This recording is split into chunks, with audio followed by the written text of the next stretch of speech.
Sono convinto che questo disegno di legge porterà a un'Italia diversa, porterà un protagonismo delle comunità locali, porterà finalmente la garanzia di una maggiore efficienza e di un'assunzione di responsabilità. Oggi è un grande Concluda, onorevole. giorno per chi crede nei territori, per chi crede nelle comunità, per chi crede nell'efficienza, per chi crede nella libertà. E anch'io stesso, oltre a sentirmi europeo, oltre a sentirmi italiano, mi sento orgogliosamente veneto, mi sento orgogliosamente appartenente alla mia comunità. A lanciare la sfida a quello che lui stesso definisce modello centralista è il padovano Alberto Stefani, segretario della Lega in Veneto. Parte dalle sue dichiarazioni la prima giornata del disegno di legge Calderoli sull'autonomia differenziata a Palazzo Montecitorio. Un altro veneto, il presidente dell'Aula, il veronese Lorenzo Fontana, aveva rassicurato poco prima l'impegno a garantire l'onore della Camera contro quelle che l'opposizione, in particolare il Partito Democratico,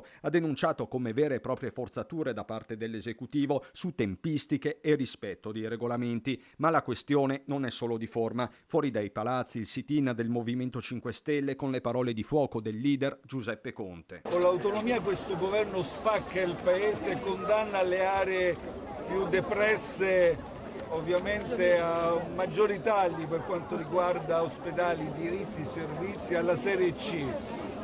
E Giorgia Meloni sta svendendo l'unità del paese per i voti sul premierato, per avere pieni poteri sperando nel premierato. Quindi da patriota a secessionista, la fermeremo, la combatteremo in ogni modo. Da parte sua in aula Stefani difende il provvedimento e parla dei LEP. I livelli essenziali di prestazione sono una svolta, dice, con cui si superano i criteri della spesa storica. Quando si parla dell'introduzione dei livelli essenziali delle prestazioni, dovrebbero unirsi destra e sinistra.